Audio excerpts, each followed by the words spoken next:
Hello everyone, क्या हाल है आप सबका। Welcome to our YouTube channel Mindzilla we rise by lifting others. So guys, आज बहुत ही इंपॉर्टेंट एक आपके लिए टॉपिक लेके आने वाला हूँ। मेरे को बहुत सारे बच्चे मैसेजेस भी कर रहे थे कि सर हमें पता नहीं चलता सर रीजनिंग में कैसे स्कोर करें। तो वैसे तो मैंने आपको जब अपना पूरी एसएससी जेईई की कैसे निकालना है, उसको क्रैक करना है, कैसे करना है, वो मैंने पूरी स्ट्रेटजी बताई थी आपको। तो उसमें बताया था कि आपको 45 प्लस लेना है। बट अब मैं सोच रहा हूँ कि अगर मैं आपको पूरा रीजनिंग का प्लानिंग कर ही रहा हूँ, करवा ही रहा हूँ पूरा, तो आप उसमें 50 भी ले सकते हो। ऐसा नहीं है कि नहीं ले सकते, 50 भी ले सकते हो। तो इसलिए मेरा जो टारगेट रहेगा आपको 50 में से 50 मार्क्स दिलवाना, ठीक है। तो अभी मैं क्या करूंगा, आपको एसएससी जेईई रीजनिंग का जितने भी टॉपिक्स हैं, इंपॉर्टेंट टॉपिक्स हैं, वो डिस्कस करूंगा। आपको यही टॉपिक्स पढ़ने हैं सिर्फ एसएससी जेईई रीजनिंग के लिए, और कोई सिर्फ याद रखना एसएससी जेईई रीजनिंग के लिए। बाकी किसी जेईई एग्जाम रीजनिंग के लिए, एसएससी जेईई रीजनिंग के लिए ऑल ब्रांचेज, जितनी भी ब्रांचेज है सब में रीजनिंग तो सेम होता है। मैकेनिकल, इलेक्ट्रिकल हो गया, सिविल हो गया। तो अभी जो रीजनिंग पार्ट है इसमें आप 50+50 कर सकते हो, क्योंकि जो मैं आपको लेके आने वाला हूं बहुत ही ज्यादा इंपॉर्टेंट है। तो अभी वीडियो स्टार्ट करने से पहले, टॉपिक की तरफ बढ़ने से पहले मैं वही बोलूंगा, stay home, stay safe and stay tunes to my video. So guys, मैं वीडियो को स्टार्ट करूंगा। जो एसएससी जेईई जो देता है रीजनिंग का, वो होता है टोटल 50 मार्क्स का। पहला पॉइंट, कितने मार्क्स का होता है? 50 मार्क्स का होता है, ठीक है। उसके बाद टाइम पीरियड तो हमारे पास 2 घंटा होता है टोटल एग्जाम का। बट मैं आपको डिसाइड कर रहा हूं कि आपको 30 मिनट्स का टाइम पे लेना है। ये बहुत कम है, ये बहुत मतलब मिनिमम मतलब बताया मैंने आपको, ठीक है। 30 मिनट्स का इतने में मतलब इतने में पॉसिबल है, इतने में आप कर सकते हो।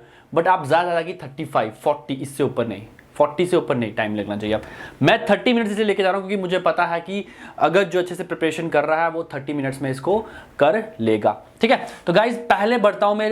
रीजनिंग को मैंने 3 पार्ट्स में डिवाइड कर दिया। वैसे तो 4 पार्ट्स में होती है, बट जो जेईई के एग्जाम में आती है वो 3 पार्ट्स में होगी। एक होती है वर्बल, एक होती है नॉन वर्बल, एक होती है लॉजिकल, और फोर्थ होती है अपने पास अर्थमेटिकल।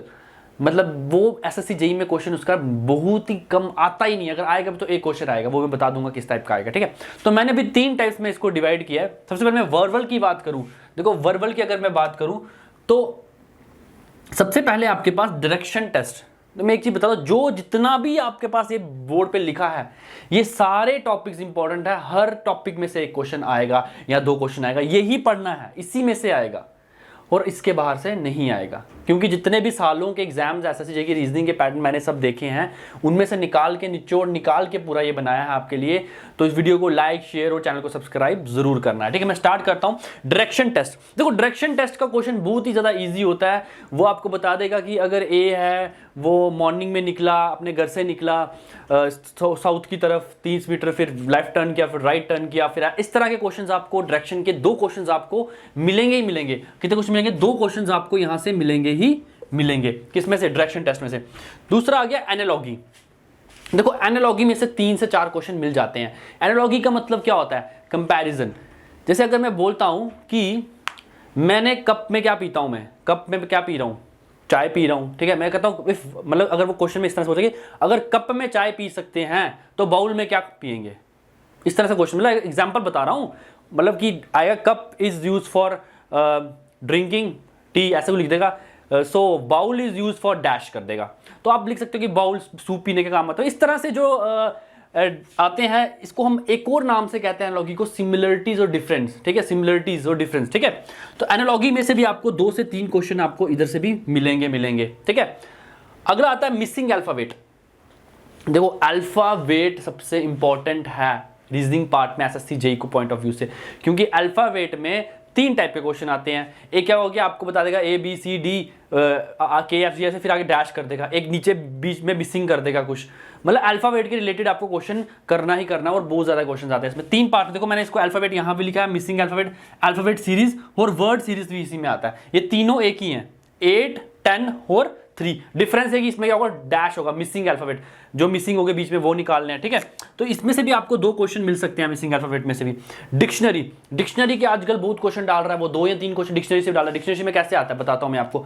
वो सपोज बोल देगा, किसी समय अपना नाम ले लेता हूं, मेरा नाम शुभम है, बोलेगा शुभम, सो बताओ इसका ऑर्डर बताओ कि ये डिक्शनरी में कौन से नंबर पे आएगा, ठीक है। कोई भी एक वर्ड ले लो, तो कौन से नंबर पे आएगा, 4th में आएगा, मतलब बीच में वो दे देगा पूरा आपको, वो दे देगा पूरा, बोलेगा भाई बताओ किस में आएगा, किस में कौन से नंबर पे आएगा, ठीक है। 3, 4, 5 वर्ड्स दे दिए, 4-5 वर्ड दे दिए, उनके फिर कंपैरिजन पूछेगा कि कौन सा पूरा अरेंजमेंट करो, असेंडिंग ऑर्डर में अरेंजमेंट करो, डिसेंडिंग ऑर्डर में अरेंजमेंट करो। तो वो इस तरह से आपको डिक्शनरी के क्वेश्चन भी आपको 2 से 3 मिल सकते हैं, ठीक है। तो अगला आता है अपने पास, इसको भी 2 से 3, क्योंकि आजकल डिक्शनरी के क्वेश्चन वो पूछ रहा है, ठीक है। अगला आता है odd pair out. Odd pair out बहुत ही इंपॉर्टेंट है, इसमें से 3 से 4 क्वेश्चन वो पूछ रहा है। ऑड पेयर आउट मतलब पूछेगा which of the following is odd above this, वो बोलेगा जैसे करेगा नोज, आईज, टंग, लेग कर देगा, तो इस तरह से डिफरेंस कर देगा कुछ कि 4 के 4 में से कब से ऑड कौन सा है। नंबर के अकॉर्डिंग पूछ सकता है, कर देगा 4, 9 ऐसे बोलेगा 4, 9, 36, 25, तो डिफरेंस दिखाएगा इनमें से कौन सा अलग सा है, ठीक है। तो ऐसा ऑड पेयर में से भी 5 क्वेश्चन मिल रहे हैं, कुछ नंबर में से भी आएगा, 2-3 ऐसे पूछ लेगा, 3-4 ऐसे पूछ लेगा, ठीक है। तो ऑड पेयर आउट में से भी आपको 5 क्वेश्चन मिल रहे हैं। Coding and decoding, coding and decoding बहुत ही ज्यादा इजी है। कोडिंग जैसे वो बोल देगा कि भाई रीजनिंग ही सब्जेक्ट है, तो बोल देगा reasoning is written as 2, 3, 5, 4, 6। So how is कुछ भी बोलेगा, रीजनिंग इज रिटन एज 1, 2, 3, 4, 5, 6 बोल देगा। वर्बल कैसे लिखा जाएगा, कुछ भी लिखा, verbal is equal to dash. तो जैसे रीजनिंग में लिखा होगा, जैसे रीजनिंग को रिलेटेड किया, कोड किया होगा, वैसे ही आपको वर्बल को भी क्या करना है, कोड करना है। तो कोडिंग डिकोडिंग के भी आपको 2 से 3 क्वेश्चन यहां से एसएससी जेईई में मिल सकते हैं, ठीक है। ब्लड रिलेशन, ब्लड रिलेशन बहुत ईजी, 2 से 3 क्वेश्चन, 2 से 3 क्वेश्चन। पर ब्लड रिलेशन में ऐसे पूछ सकता है आपको, अच्छा वो उसके मामा का, चाचे का, ताया का कौन था, बस इससे पूछेगा कि if A is the father of B, B is the father of B is the brother of C, C is the brother, इस तरह से क्वेश्चन पूछ सकता है ब्लड रिलेशन। तो मतलब ये बहुत ही सिंपल क्वेश्चन है, 2 क्वेश्चन भी, ऐसा नहीं कि बहुत खतरनाक रिलेशन पूछ लेगा, ना ना, बिल्कुल इजी होगा, आप उसको बिल्कुल मात्र 30 सेकंड में कर सकते हो, ठीक है। तो ब्लड रिलेशन के क्वेश्चन मिलते हैं। अल्फाबेट सीरीज, मैंने आपको बताया था अल्फाबेट में से 3 टाइप के क्वेश्चन आते हैं, एक आता है मिसिंग अल्फाबेट, आता है अल्फाबेट सीरीज, पूरा दे देगा ABCC वगैरह पूरा दे देगा, फिर उसको बताएगा किस तरह से किया है। तो मतलब कि अल्फाबेट के अकॉर्डिंग तो बहुत इंपॉर्टेंट है, तो 3 बार आ जाएगा। यहाँ भी ये वर्ड सीरीज भी वही है, वर्ड सीरीज भी वही है, पर मिसिंग अल्फाबेट भी वही है, ठीक है। इसमें से भी आपको 2 से 3 क्वेश्चन मिलेंगे, ठीक है। इसमें से भी वर्ड सीरीज में 2 से 3। अब कहता है बोर्ड मास, अब आपने क्वेश्चन देखा होगा, वो कहता है 250 divided by 5 + 6 + 7 is equal to, नीचे ऑप्शन दे देगा, फिर बीच में कर देगा plus is written as minus, divided written as plus, multiply is written as this. तो इस तरह के जो क्वेश्चंस होते हैं वो बोर्ड मैथ में, और ये क्वेश्चंस भी इंपॉर्टेंट है। ये भी 3 क्वेश्चन तो आ ही रहे हैं आजकल, 3 क्वेश्चन तो आ रहे हैं। ये सब मैं बोल रहा हूँ ना, 3 क्वेश्चन आ रहे, 2 क्वेश्चन। अब जो बच्चे पहले एसएससी जेईई दे चुके हैं उनको पता होगा, जो फर्स्ट टाइम दे रहे हैं उनके लिए ये, ठीक है। जो पहले दे चुके हैं उनको पता होगा, जो फर्स्ट टाइम दे रहे हैं, जिन्होंने अभी तक नहीं दिया उनके लिए मैं एक बना रहा है मैंने कि इसमें से इतने क्वेश्चन आते ही आते हैं, ठीक है। अगला था नंबर सीरीज, बर्ड सीरीज मैंने आपको बता दिया सिमिलर, वैसे ही नंबर सीरीज वैसे ही, जैसे 2, 6, 4, 2, 6, 9 ऐसे डैश दे देगा आगे, ठीक है, इस तरह से। या फिर ऐसे नंबर पूछ लेगा 18, 20, 21 पूछेगा, इनके बीच में से कौन सा ऑड है, वो ऑड पेयर आउट। मतलब कि इस तरह से आपको नंबर सीरीज में भी क्वेश्चंस आपको दिख सकते हैं, और इसमें से आपको 3 से 4 क्वेश्चन आ रहे हैं, 3 से 4 क्वेश्चन इसमें से आ रहे हैं। देखो अगर मैं अभी तक बताऊं, मैंने अभी तक वर्बल पार्ट को ही टच किया, मैंने क्या किया, सिर्फ वर्बल पार्ट को ही टच किया, पर आपने वर्बल पार्ट में कितना कर लिया, बहुत ज्यादा स्कोर कर लिया, क्या कर लिया, बहुत ज्यादा स्कोर कर लिया। तो अभी मैं आपको बता रहा हूँ नॉन वर्बल की तरफ चलूंगा। अभी तक जो मैंने आपको बताया ये एक नॉर्मल बच्चा भी कर सकता है, ठीक है। नॉन वर्बल मिरर इमेज, पता ही आपको एक क्वेश्चन मिल जाता है इसमें से, ठीक है। वाटर इमेज, इसमें से भी एक क्वेश्चन मिल जाता है। पेपर फोल्डिंग, पेपर में से 1 या 2 क्वेश्चन, मुश्किल से एक क्वेश्चन तो आएगा ही आएगा। देखो जो टॉपिक है, मैं फिर से बता रहा हूं, हर टॉपिक में से एक क्वेश्चन तो आना ही आना है। अब 2 आ जाएंगे वो तो आपकी किस्मत या फिर बैड लक है, ठीक है, बट बैड लक भी नहीं, क्योंकि मैंने आपको बता दिया सब कुछ, ठीक है। तो पेपर फोल्डिंग में से 1 से 2 क्वेश्चन। डाइज एंड क्यूब्स, अब डाइज एंड क्यूब से भी आना स्टार्ट हो गया, 2 क्वेश्चन यहां से भी आ रहे हैं, ठीक है। मैट्रिक्स आपको मैं बताता हूं, थोड़ा सा याद करो। ऐसे एक बॉक्स बना होगा, ऐसे ऐसे ऐसे ऐसे 2 बॉक्स बने होंगे, ठीक है, उसमें ABCD लिखा होगा, 1 2 3 4 लिखा होगा। फिर आपको पूछ लेगा जैसे कैट की बताओ। मैट्रिक्स समझ रहे हो ना, बॉक्स बना होगा, बॉक्स में एक साइड नंबर लिखोगे, एक बीच में अल्फाबेट्स लिखोगे, पूछेगा कैट कैसे रिटर्न हो सकता है, तो वो ऑप्शन में नंबर दे देगा 27, 37, 57, 67, 48।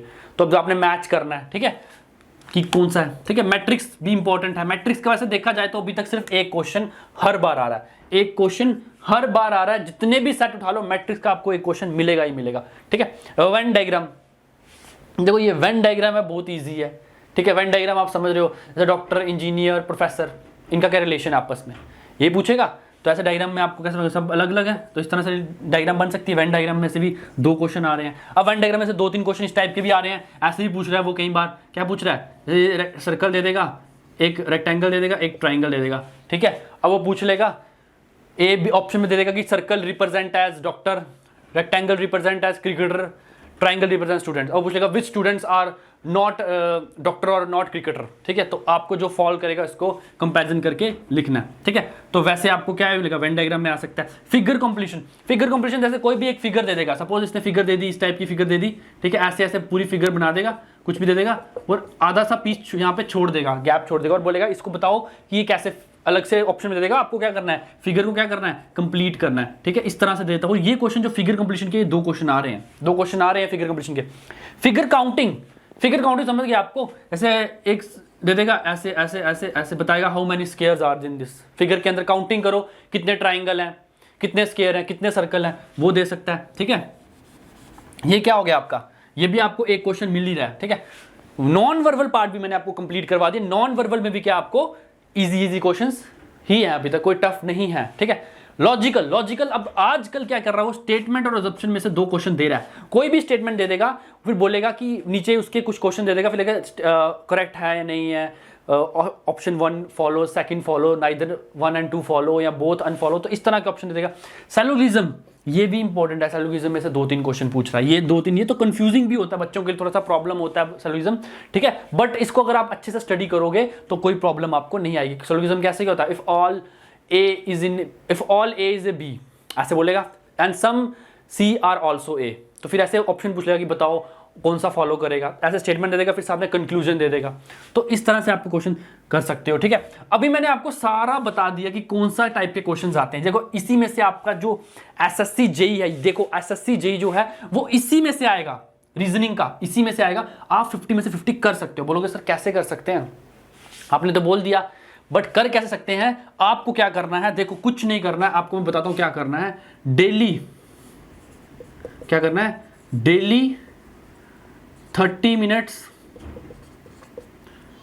Practice, daily 30 minute practice and 30 minute tricks, ये करना है। क्या करना है आपने, रीजनिंग की कोई भी बुक उठा लो।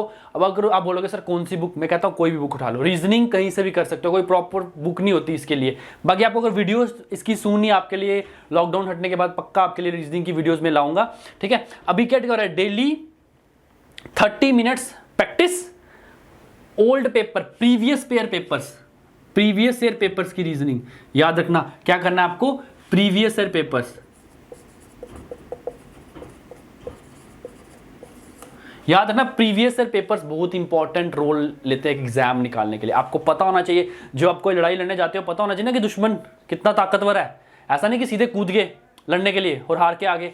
जब तक आपको पता ही नहीं होगा कि भाई किस तरह के क्वेश्चन आ रहे हैं, किस तरह के क्वेश्चन आ रहे हैं, तब तक आप क्या करोगे, टैकल ही नहीं कर पाओगे। स्मार्ट हमेशा पेपर निकलता है स्मार्ट वर्क से, हार्ड वर्क से पेपर नहीं निकलता। Smart work plus hard work both होना चाहिए। ठीक है, सिर्फ हार्ड वर्क करते जाओगे तो एग्जाम निकल, smart work plus hard work दोनों करना है हमने। मैंने आपको स्मार्ट वर्क बता दिया, अब आपने करना है हार्ड वर्क। क्या करना है, हार्ड वर्क। मैंने आपको बताया डेली 30 मिनट्स प्रैक्टिस आपने करना है। सपोज आज आप डायरेक्शन टेस्ट का ऑब्जेक्टिव लगाने वाले हो, आपने क्या डायरेक्शन टेस्ट के 2-3 कॉन्सेप्ट पढ़ लिए, ट्रिक्स पढ़ लिए, वहां भाई कैसा होता है। तो उसके बाद क्या करना है, 30 मिनट्स में क्वेश्चन खोले डायरेक्शन टेस्ट के, लगे सॉल्व करें। टाइम लगाना है, टाइम जरूर लगाना है। आपको पता होना चाहिए आप क्वेश्चन पे कितना लगा रहे हो। अब ये सारा रीजनिंग का जो खेल है ना वो टाइम है। रीजनिंग कोई जिसको कुछ नहीं आती वो भी रीजनिंग कर लेगा, जिसको आता है वो भी कर लेगा, बट डिफरेंस कहां करेगा, वैल्यू क्या करेगा, टाइम। आपको बचाएगा कौन, टाइम। मैंने रीजनिंग किया, मैंने 50 क्वेश्चन कर लिए 30 मिनट्स में। एक बच्चा उसको भी पूरे 50 क्वेश्चन आते थे बट उसने 1 घंटे में किए। तो डिफरेंस क्या है, मेरे पास टाइम ज्यादा है, मैं आगे पेपर को ज्यादा अच्छे से टैकल कर सकता हूं। पर आगे जब वो दूसरा बच्चा है वो क्या करेगा, वहां पे आगे जाके क्या करेगा, नहीं कर पाएगा, प्रॉब्लम पड़ेगा, आता था पेपर उससे छूट जाएगा। तो आपने करना है रीजनिंग को टाइम भी अपना मैनेज करना सीखना है। मैं तो 30 मिनट्स कह रहा हूं और 50 और 50 नंबर आप ले सकते हो। पर एक बच्चा बोलेगा सर मेरे नहीं आ रहे 50, तो मतलब 45 प्लस तो ले ही सकते हो। मैं लिखता हूं यहां पे 45 प्लस तो आप ले ही सकते हो। अगर आप इस सबको, इनमें से कोई भी क्वेश्चन ना छोड़ो, अगर आप इनमें से कोई भी क्वेश्चन को ना छोड़ो तो आप 45 प्लस ले सकते हो। पर मैं आपको कह रहा हूं अगर आप मेहनत करोगे, smart work plus hard work, तो आप 50 भी ले सकते हो। ठीक है, तो अभी मैंने आपको रीजनिंग का सारा बता दिया। 30 मिनट्स, पहली बात जितना बताया सारे वो क्वेश्चंस लगाने हैं, टॉपिक वाइज लगाने हैं। 30 मिनट्स प्रैक्टिस, 30 मिनट ट्रिक्स और या फिर कॉन्सेप्ट, आप देख सकते हो। सारे टॉपिक्स आप करना स्टार्ट कर दो और आपको क्या करना है, आपको आ जाएगा। अब क्या करना है सर, प्रीवियस ईयर जरूरी लगाने हैं। प्रीवियस ईयर रीजनिंग देखोगे तो उससे आपको पता लगेगा कि आप कर सकते हो भी या नहीं। पहले तो जाते ही क्या करो, प्रीवियस ईयर की रीजनिंग पकड़ो और लगा दो 50 के 50 क्वेश्चन प्रीवियस ईयर पकड़ के। फिर देखो कि मेरे कहाँ गलती कर रहा हूँ। क्या पता कई बच्चों का ये सब वर्बल स्ट्रांग हो, नॉन वर्बल वीक हो, कई बच्चों का नॉन वर्बल वीक हो, वर्बल स्ट्रांग हो। तो मतलब इस तरह से आपको अपने आप को क्या करना है, जो वीक पोर्शन है उसको पकड़ना है और क्या करना है, फाड़ देना है। ठीक है, तो अभी मैंने जो आपको बताया इसको आपने करना है फॉलो। तो ये थी आपकी आज की वीडियो जो मैं चाहता था कि बच्चों तक पहुंचे, और साथ ही साथ बच्चे मुझे मैसेज करें सर रीजनिंग में हमें कैसे करना है, कैसे टैकल करें, किस तरह से करें। मैंने आपको सब कुछ बता दिया है। होप ये वीडियो आपको सबको बहुत पसंद आई हो। तो प्लीज़ इस वीडियो को ज़्यादा से ज़्यादा शेयर कीजिए, लाइक कीजिए और चैनल को सब्सक्राइब कीजिए। बेल आइकन को भी ज़रूर दबाइए ताकि आपको मेरी आने वाली वीडियोज़ की नोटिफिकेशन मिलती रही। तो होप अलविदा लेता हूँ। ठीक है, thank you very much and have a nice day.